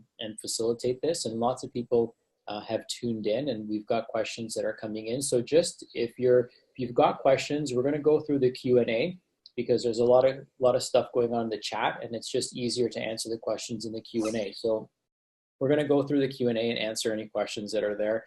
But I just wanted to say thank you, and I really love the perspective that you took on this topic. So it's very encouraging for even myself. Like, one of the things we were talking about before we got on this call is we don't take cancer patients because we don't want to treat cancer, but then that's not the way we should be positioning this, even in our head. No, not at all. Let me speak to that legal question before we jump into the rest, which will probably be mostly clinical. And that is, it's not legal for us to treat cancer. So let's not say that we are. So the language that I use is that I am supporting the health of at-risk patients, and cancer survivors. And that's a completely reasonable, true statement. And it also makes the oncologist feel we're not stepping on their toes. Right. And I think it also helps the patient manage the expectations as well. Yes. Right? Yes. Yeah, because if we say we're treating it, then we feel obligated that we have to fix it. And, that certainly is not our responsibility. It's our responsibility to support the patient and provide them with as much resource as we can within our given toolbox. So, thanks for making that very clear for us. So I'm going to go through the Q&A and we'll go through in order. And maybe some of these you've already answered, but we'll just hit them again. So Christoph says he loves the basic guidelines that you provided. And he's wondering if you can differentiate between all red meat. And of course, there's different grades of red meat, right? There's grass-fed meat. There's, meat that's loaded with hormones, and there's processed meats. Is it all meats that you encourage people to avoid? I mostly just keep people off red meat, even bison and things like that, because it's really the iron that's in red meat in such high amounts that is the culprit, partially. And, think about an Asian meal, okay? So you get more carbs than we would eat, rice, because they're farmers traditionally, and lots of vegetables and a little bit of protein, as opposed to an American plate with a slab of meat on it. So, if every now and then someone wants to have a small amount of bison or New Zealand beef or something on their meal, that's okay, but not if you're a colorectal patient. I'm pretty strict with that. No red meat for colorectal patients. If we have a truly iron deficient patient, then that's another story. But for the most part, we restrict iron to the low normal level in the serum. And so the iron itself is a driver of tumor growth because tumor cells sequester iron. So that's one of the main reasons that we are restricting red meat. So if you have a low iron patient, they can eat a little bit of red meat. But for the most part, patients get confused if we give them too many shades of gray. So I just make things pretty clear. And then if they're working with my nutritionist, she can address it individually with each person. But no iron containing supplements, no copper containing supplements. So you're going to look for a multi that's iron free, copper free. And a lot of the bone formulas for preventing osteoporosis have copper in them for the connective tissue. So there's a couple of formulas, OsteoBend by Designs for Health and OzCap by Thorne, that are great bone nutrient formulas for women without copper. Okay, you should have your own line of products. I should, but I don't know. I might do a small line, but you have to pick what you spend your time doing. Yeah, I think having that shape like compounded, that would be really valuable. Yeah. But I'll digress, because if you get right, another conversation. Right. You did hint towards it, but maybe you can comment on the ketogenic diet and intermittent fasting for cancer patients. Okay, so a true ketogenic diet is not a healthy diet. It's not a diet you can live on. Don't do it without supervision. It should be medically supervised. A true ketogenic diet is a 4-to-1 ratio. Fat is the 4 and the 1 is protein and carbs combined. So it's a fat diet, and it gives you diarrhea, it makes you nauseous, and you cannot live on that diet. So it's to be supervised. I don't like cancer patients to go on that long term. So here's what I do. I like a modified ketogenic diet where we have more protein in the diet. And that is because cancer patients are so at risk for sarcopenia, number one. And number two, most of them aren't eating enough protein to just have good wound healing and enough enzymes and maintain their muscle mass and their neurotransmitters. And so protein is a problem for a lot of cancer patients. So that's why the shake. And so the shake is high fat and high protein. What does that look like? That looks like a paleo diet. So the guidelines of paleo diet without so much animal protein, like substituting some vegetarian sources of protein, that's a pretty good basic diet for a cancer patient. or kind of like a modified Mediterranean diet. That's a little less carbs, so much color, healthy oils and fats, not much red meat, and lots of phytophenols. And then put the superfoods in, put in the pomegranate seeds, put in the berries instead of, take out the grapes, put in the berries. So less glycemic, more phytophenols. So these kinds of modifications. But a ketogenic diet I use for 24 to 48 hours before a treatment, a cytotoxic treatment like chemotherapy or radiotherapy, so that we stress the tumor cell by starving them of their main nutrient, glucose, and bringing insulin really low. And if you do that, the tumor cells get really stressed. And then if you use a cytotoxic therapy like radiation or chemotherapy, you get a higher kill rate. And so if a patient is young and robust enough to do pure ketogenic for 2 days before they have their treatment, then we'll do that. Many patients can do it 24. Some frail patients can do it for 12 hours. There's the whole idea of intermittent fasting that we didn't talk about.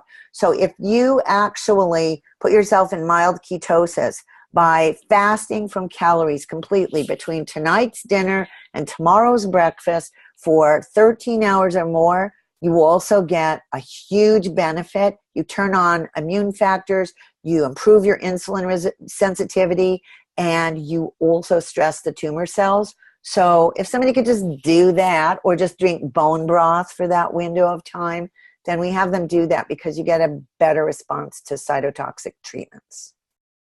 Okay, perfect. And Mary says that she could listen to you all day long, and I definitely agree with her. All day long as well. So thank you for that comment. And then some questions coming in regarding zinc and copper. So if you could maybe provide some clarity around that. Okay. The relationship between those two. So cancer cells are really smart. And if you have a little ball of cancer cells, and it's the size of a head of a pin, about 3 millimeters max, 2-3 millimeters, there's about 1 billion cells there. So at some point, as that ball of cells keeps dividing, the middle of that ball becomes starved of oxygen and nutrients because there's no blood supply, right? They're just trying to osmose nutrients from the environment. And as that ball grows, what's in the middle is starving. So that produces a stress signal in the tumor ball, and that releases a signal that tells the cancer cell to bring copper out of storage from the liver into the bloodstream so that new capillaries can be built. And there's a cascade of events that happens that requires copper. And that cascade of events is called the process of angiogenesis. And it occurs when a tumor needs a blood supply, needs nutrients. And as soon as copper is available, then a capillary bed can be made around that tumor ball, and voila, you are now connected to the circulatory system, to oxygen and nutrients. And as soon as that happens, that tumor, that tiny little tumor, exponentially grows. Not only that, now that you have a conduit to the circulatory system, now you can get swimmers who swim away from that tumor, specialized metastatic cells that can travel in the bloodstream and survive and establish a metastatic satellite.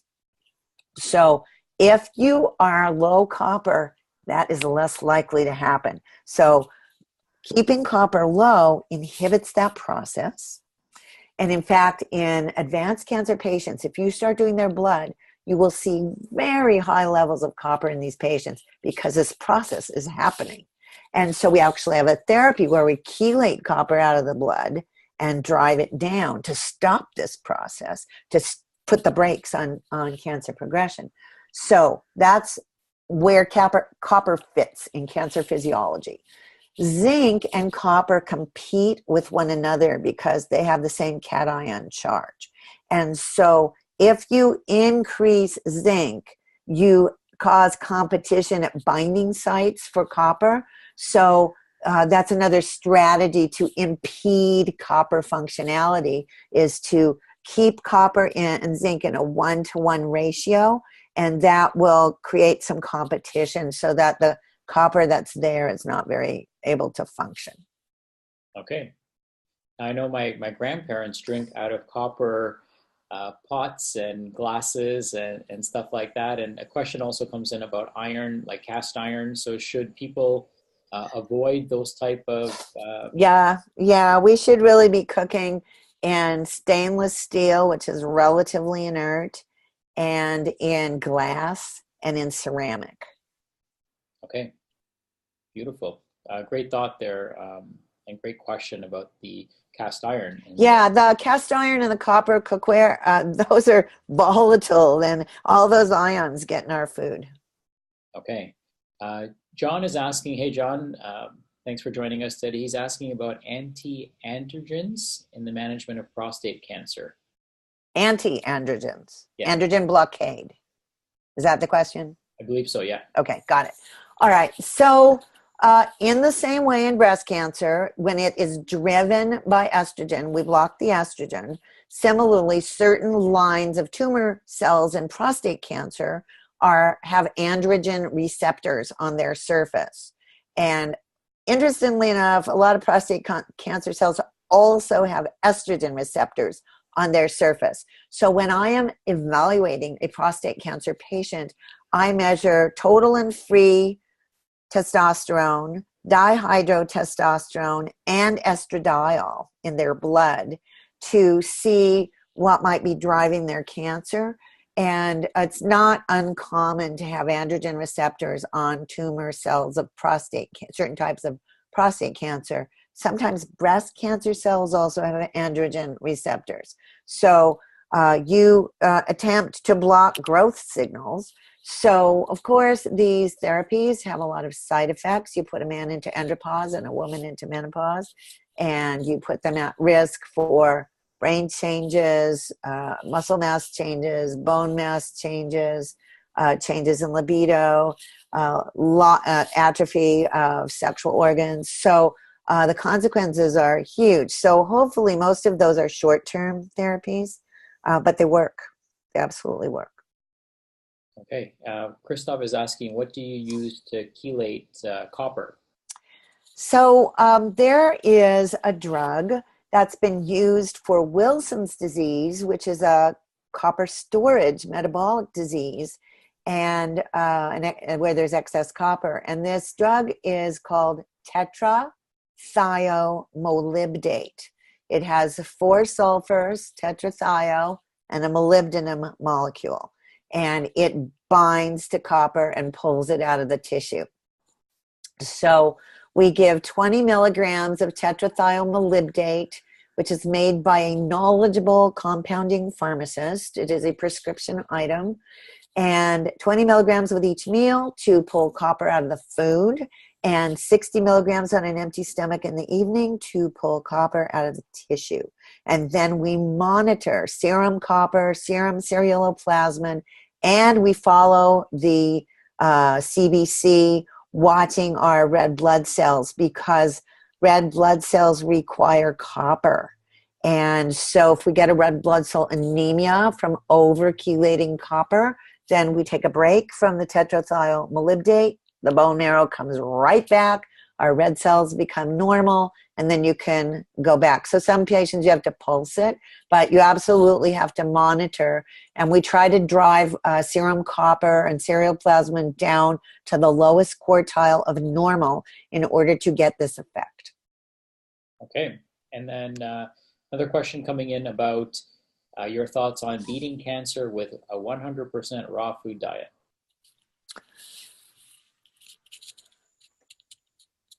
I don't recommend that to most patients. You can't cure cancer with a diet. So let's get really clear that if you have tumor burden, your first job is to reduce that tumor burden.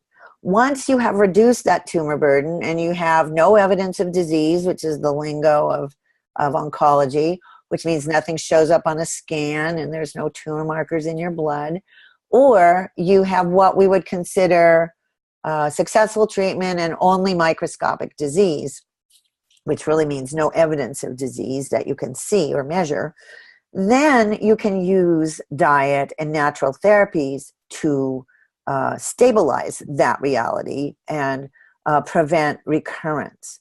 But you can't cure cancer. You have to do something cytotoxic when you have a tumor mass. And the longer you have a tumor mass, the more burden it is on your system, on your immune system, the more inflammation you have. But also, remember I told you a 2 to 3 millimeter tumor has 1 billion cells in it? That's when you can see it on a scan. So if you have a big tumor mass, you have zillions of cells, and many of those are swimmers. Many of those are specialized to leave the tumor and metastasize. So your first goal is to try and reduce tumor mass. And you need surgery or something cytotoxic or one of the new immunotherapies to attack that tumor. So is a raw diet better than the cooked food diet? Not research-wise. And raw diets are really hard to digest. They're a lot of work to manage. And so if a person has a lot of time and a lot of motivation and a very strong digestive fire, they can do it. You're going to be vegan usually on a raw food diet unless you're eating raw meat, which is not advised to an immune suppressed patient. No raw meat, no sushi, somebody who is myelosuppressed and has compromised immunity. So you're going to be low in B12, on omega-3 fatty acids, and some essential amino acids on a really strict vegan or raw food diet. So it's a lot of work. If you can invest the time and energy and make your diet nutritionally sound and you're motivated to do that, okay. But does it reduce your cancer risk more than eating cooked food of the same foods? No, there's no research to show that. Okay. Yeah, and I would agree just with that sentiment that raw food diets are very challenging, and there's probably some short-term benefit to that. Just people feeling lighter and yeah, absolutely. But the long-term, it's difficult. They're difficult to digest, and all studies have shown that even slightly cooking your food enhances nutrient absorption from it. So, for what it's worth, throw some cooked food in there. Well, also the sulforaphanes in all the cruciferous vegetables and the lycopene in tomatoes are unavailable unless we lightly cook those foods. Okay. Any thoughts on cannabis and the Rife machine? So I'm not an expert in the medicinal use of cannabis. My knowledge is small, so I'll answer it with my small amount of knowledge. There's a lot of good research to support the use of cannabinoids in the cancer setting for many reasons.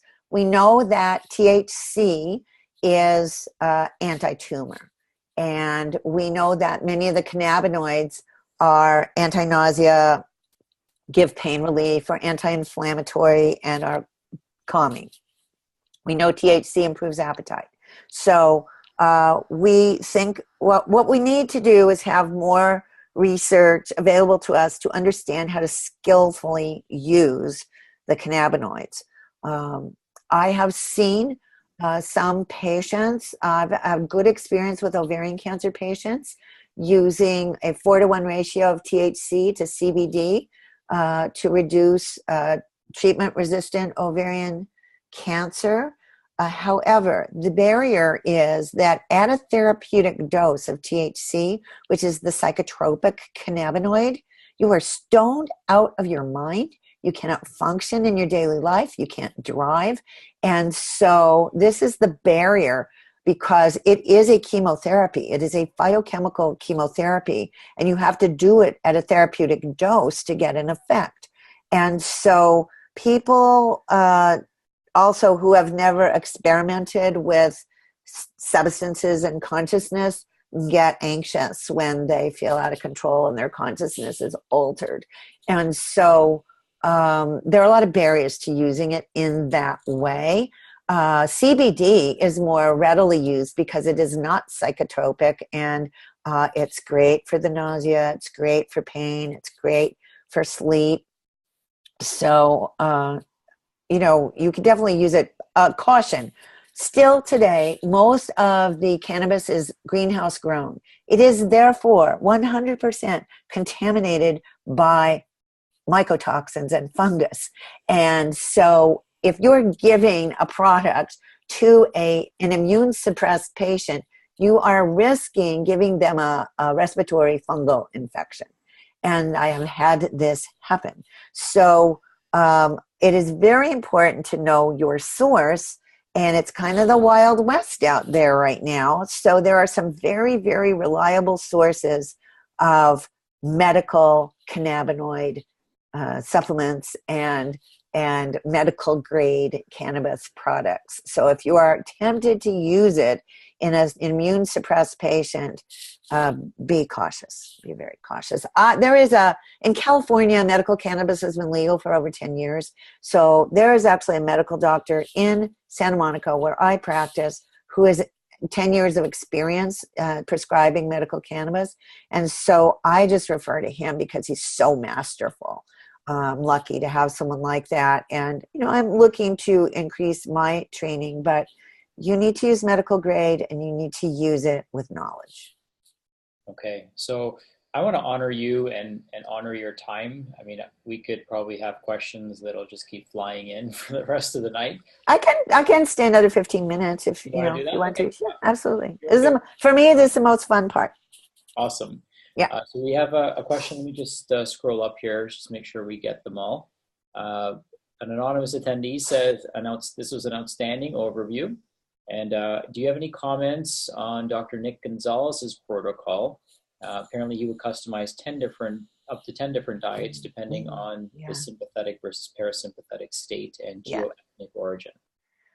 So Nick was a totally brilliant guy, and it's a great loss to all of us that he died.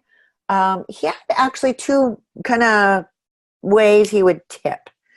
He would give people with solid tumors one kind of diet, and people with hematologic non-solid tumors another kind of diet. That was his main thing. And he would use, and he also had a couple of other things he would use a lot. He would use a lot of carrot juice and raw juices in some patients. And he would also use very high doses of proteolytic enzymes, which is a tradition in Europe, particularly Germany, in treating cancer. So let me just speak to all those things that were kind of his signature things. So you can't argue he got amazing results. I mean, he got amazing results. But so do a lot of other people who don't do that. So I think we still have to go back to the basic principles so that all of us are standing on the same ground. And then you look at your patient and individualize. So my practice, and I think most people who do integrative cancer care or good functional medicine, period, you're get the foundation, basic things in place, right? Then you figure out what's unique about the patient, or in this case, what's unique about their tumor. What treatments have they had? What's worked? What has failed? What can you learn and understand? What do you know about their genomics, etc.? What do you know about their lifestyle, their preferences, their family history?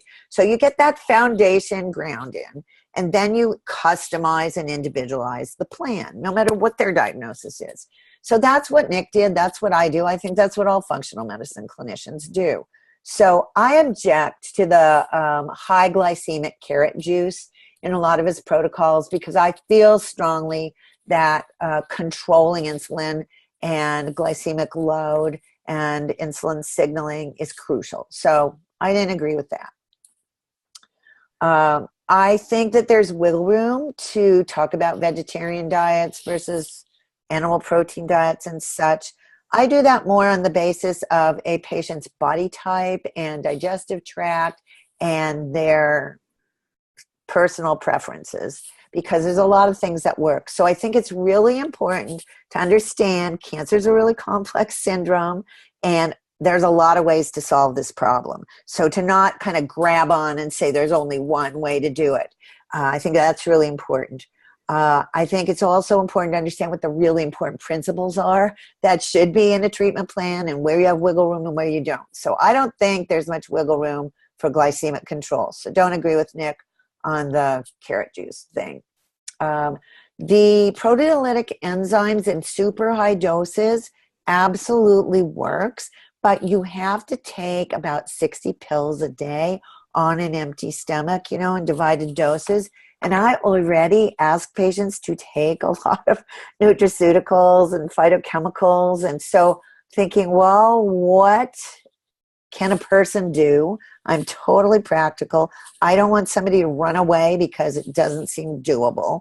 So the proteolytic enzymes work primarily by reducing inflammatory cytokines and in particular prostaglandins and the COX-1 and COX-2 and a little bit of LUX-5. So I think we can accomplish that with omega-3 fatty acids and a lot of phytochemicals.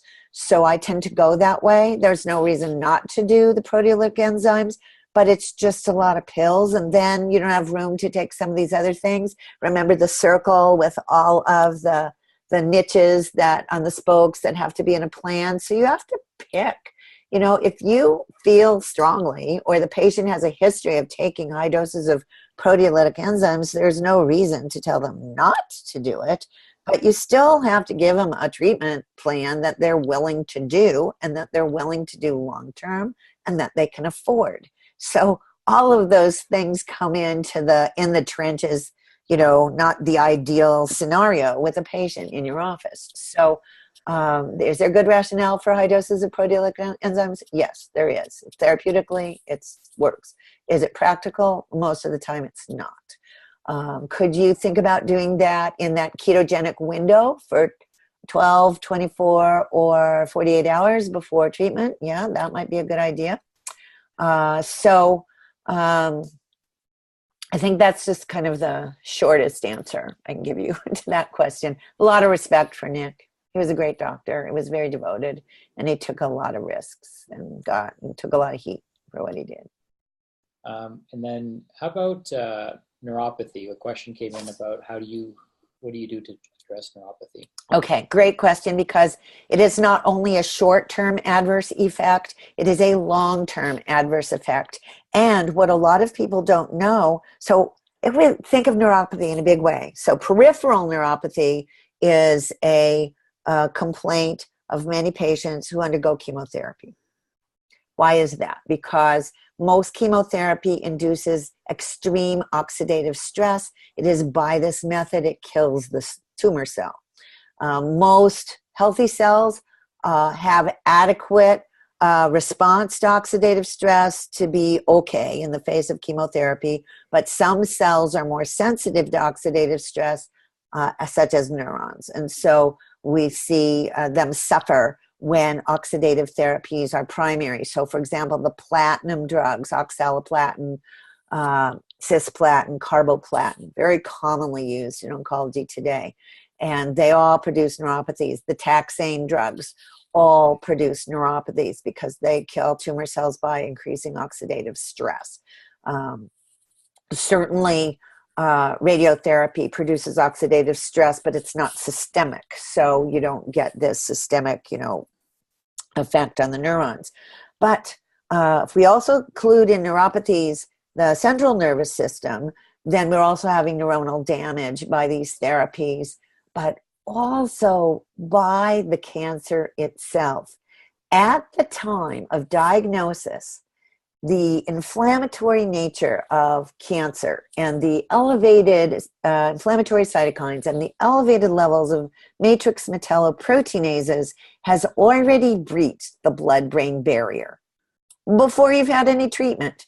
And we see neuronal damage in the hippocampus and the frontal cortex primarily. And this is why cancer patients and chemotherapy and radiotherapy patients complain of changes in memory, cognitive decline, and executive functions, because these are the parts of the brain which harbor those functions. We actually see somatic changes in the hippocampus and the frontal cortex of these patients. So the cancer physiology itself is neurotoxic. So what can you do? Number one, you want to repair the blood-brain barrier. So melatonin does that in high doses, 10 to 20 milligrams. Astragalus does that in high doses, 3 to 6 grams a day. Astragalus, astragalus root, one of the great oncology herbs in modern Chinese medicine. The nerve repair itself requires fatty acids, omega-3 fatty acids, primarily DHA, and up to 6 grams a day, and glutamine, and acetyl L-carnitine, and alpha lipoic acid. Those are the main things. Okay, and then question coming in about companies like Oncoblot to diagnose early. Okay, yeah. Do you have any comments on that? I definitely do. I always say, if you want opinions, ask me. I have plenty of them. So I have an opinion on Oncoblot. So Oncoblot identifies a protein in the blood called ENOX2. And it is a protein that is shed off the surface of tumor cells. And it is unique for each tumor cell type. So the primary value of the Oncoblot test is if you do not know the tissue of origin. So let's say you have a lung mass that is carcinogenic, and you don't know if it's a primary lung tumor or a metastatic secondary tumor. And the pathology report sent to the pathologist from a biopsy does not give you a definitive answer. And by knowing the tissue of origin and what type of cancer you're actually dealing with would help you to build a targeted treatment plan. So the ENOX2 tag is useful in identifying the tissue of origin. The original Oncoblot test was qualitative, not quantitative. So that's all you can learn from it. The lab was bought out. It has been resurrected, and it hasn't started operating. I think it's called IV something, IVY. And they claim that they now can do a quantitative ENOX2. I can tell you, I have no idea what to do with this test, because I had a patient come in to me and say, my ENOX2 is positive for breast cancer. I want a double mastectomy. So a surgeon friend of mine also saw this patient and called me up and said, I'm not doing a double mastectomy on somebody that doesn't have any other sign of breast cancer. So then we go back to, what does it mean to have microscopic disease? If you have no tumor markers and you can see nothing on a scan, if you so choose to do a radioimmune assay and a whole body scan to see if anything lights up when you get a positive ENOX2, which I wouldn't subject myself to that much radiation to ask and answer that question. So let's say we get a positive ENOX2, but there's no other signs of cancer. Then I would take the next step. I would do all the blood tests I could possibly do to see what kind of tumor microenvironment and cancer terrain, and if any other markers showed up that are more time tested and reliable. And then if none of those showed up, I would assume that we had microscopic disease, which does not warrant surgery, chemotherapy, or radiotherapy. But it does warrant what we do. It does warrant putting together something that will take control of the tumor microenvironment and create an environment that is not hospitable to the development, progression, proliferation, or spread of cancer. And that is would be my response to an positive ENOX2 test. Okay, and another great question about the use of thermography versus mammograms. Thermography is useless in the oncology setting. We all want to find something that does not expose us to radiation in order to look at our tissue. But if thermography was valuable, all radiologists would use it. It is a blunt tool. We are looking for small, tiny, 2-3 millimeter lesions, which thermography does not see. Uh, Also, most of the people doing thermography are not radiologists. They are chiropractors, nutritionists, functional medicine docs who are not trained in radiology, not trained to read these films, and do not typically have temperature controlled rooms. If you don't have a cold room in which to do a thermogram, you are not going to get an accurate reading on it. So what can you see? You can see areas of inflammation, but early diagnosis of a tumor mass requires a technology that can see something that's 2 millimeters. Okay, fair enough. Great answer. And then I don't think we answered the question about the Rife machine. Oh, right. You know, I don't have any experience with it. I have some patients that have used it. I don't have one argument against it. But you have to consider an energetic therapy like that as part of a larger plan. You know, because cancer is complex, because tumor cells are smart, you need a multifactorial treatment plan, and you need something to disrupt tumor cells in lots of different ways from lots of different angles. So if someone wants to use Rife therapy, I have no objection to it whatsoever. But it has to be part of a larger plan. It's not a cure. You know, everybody emotionally wants a handhold and a cure and something definite. If you get into working with cancer patients, you got to get comfortable with shades of gray, because that's what it is. There's no certainty. You're evaluating a dynamically changing process all the time and making your best educated guess with the information you have. All right. I love how forward you are and how blunt you are, because I think that's what our patients deserve, right? They don't get Yes, wishy-washy answers and hopeful thinking, right? They exactly, deserve. exactly. I So had a patient, she's a naturopath.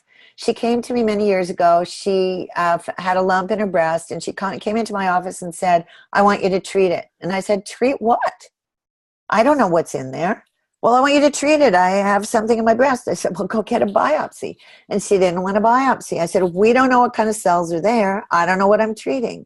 So I encouraged her and convinced her to get a biopsy. Then we knew what we were treating, because there are breast cancers and not just one kind of breast cancer. And the more detailed your diagnostic process, the more you know about the tumor cells and the tumor microenvironment, the better you can give your patient a focused, targeted, individualized treatment plan. okay, so I'm gonna selfishly ask the last question. Okay. If that's okay with everyone, I hope it is. But what are your thoughts on the emotional uh, aspects of cancer? Like, is there an emotional connection, like, you know, either childhood trauma or abuse or self-worth issues or anything of that nature that you've seen, that you can, in your histories that you've taken, that may predispose people to these type of issues? That's a really beautiful question and reflective of your big heart. I know who you are. So, of course, right? Of course. And my experience and my perception is that a human being is a continuum of all these layers. There really isn't any separation between the body, the mind, and the emotions. It's one continuum. And we just aren't very good at measuring all those things. Western science is interested in concrete, measurable, physical things. But in fact, we know that patients with a history of early childhood trauma or ongoing trauma or abuse, or a person with PTSD is less immune competent and less resilient than a person without that in their history. We know that there are definitely diseases that are linked to that kind of history or risk factors. So I think of people who is more vulnerable. And when I take a history, I want to know all those things. And I very much focus on the relationship and the rapport I build with my patient so that I can ask them private, personal things at some point. You have to see who's sitting in front of you, and if they're very closed, they're very open patient. Sometimes it takes time to ask those questions and find those things out, but it's important. I always ask about their support system, because people with a better support system have better outcomes. I always ask about their spiritual and religious beliefs, because if I can get inside their world and speak their language and be congruent with them, then it's easier to engage them, but give them things that make sense to the way they think of their life and their own emotions and spirituality. And so it's important to know your patient really well. And there is an art to creating that kind of trust and rapport and safety. I had a patient come in who was 22 years old. Her parents came in with her because they were very concerned. And her father was a physician, and her mom was a helicopter mom. And when I started asking history questions, the mom started answering all the questions. And I just said, I need to interrupt you, but your daughter is an adult patient, and I'm going to be asking her the questions, and I'm going to be listening for her answers. When we are done with her speaking about her disease and her experience and her feelings and wishes, if after I take her history, you want to add something, I will then ask you to do so. And so I learned something about the family system. I learned something about the family dynamic. It was clear to me that a 22-year-old patient had been infantilized by her parents, by her mom, and was disempowered and disenfranchised and very childlike.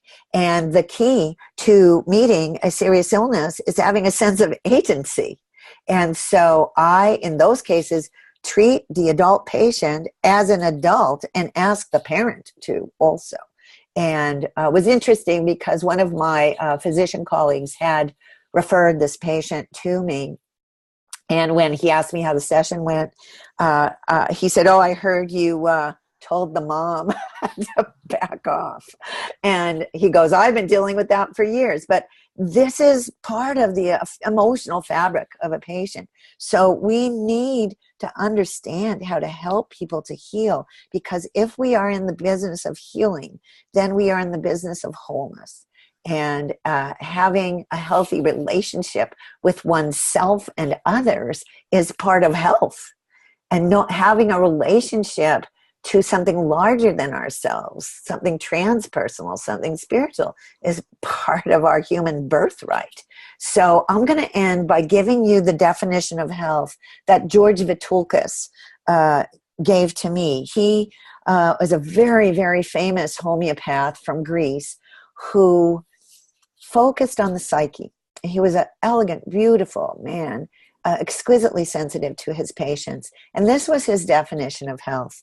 He said, health includes a healthy physical body so that you can breathe, you can see, you can hear, you can run, you can digest your food, you can sleep. It includes a healthy emotional life so that you can have a healthy relationship to yourself and give and receive love with others. And it includes a healthy spiritual being so that you can be in relationship to things beyond the small self. And I think that that is a very beautiful definition of health. And I often share that with patients. But if we hold that in our minds, then we will pay attention to all those parts of our patients as well. Well, beautifully stated. And, this has been very enlightening, and we've got a lot of positive feedback, and everyone's stuck around to the end. So that's a really good sign that you've kept everyone's attention and shared some valuable content and information with us. So I'm super, super grateful. Thank you. Most of you may not have known this, but you were combating some laryngitis, and we were. I didn't talk to anybody all day, so I could do this. Yeah.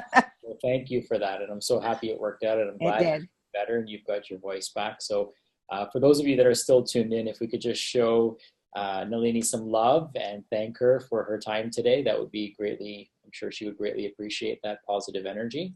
And make sure you get the additional resources that she's provided.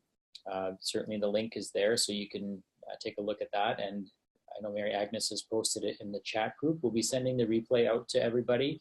And Nalini's also got a special offer for our followers. So, make sure you check your email tomorrow, because we're going to make sure that you guys can take advantage of what she's offering. So thank you, thank you, thank you. And, I certainly love you for doing this, and love you for all the work that you're doing and all the positive work you're putting out there. And, I know a lot of my clinicians are tuned in, and we greatly appreciate you for sharing this information. And, we'll continue to follow your work. And, I know some of you that are tuned in will take the course. I'm certainly very interested in taking the course, again, just because I know that at some point I'm going to have that conversation with someone I love, and I want to be properly armed and properly positioned to, not just refer them out to somebody, but to be able to support them. And this is extremely valuable information. And there's a lot of people, like, even if we are able to, provide, therapeutic interventions, through oncology, these people still need our support. So They do. If nothing else, take this course for yourself, or someone that you love, or a future situation that I hope none of you are in, but is almost inevitable at the rate things are going. Thank you, Sachin. It's our pleasure. Thank you. And you can see all the love coming into the chat. Okay, bye. Well, you have a great night, and enjoy the rest of your evening. And again, thank you very, very much. You're most welcome. Okay, good night, everyone, and sleep well tonight. Let your brains decompress and process all this amazing information that was shared with you. And please be sure to share the replay. So when you get the replay tomorrow, don't ignore it in your inbox. Make sure you share it with a few other people. If you can promise us that, I think that we'll all sleep better at night, knowing that we can have a much bigger impact in the world. Okay, good night, everyone.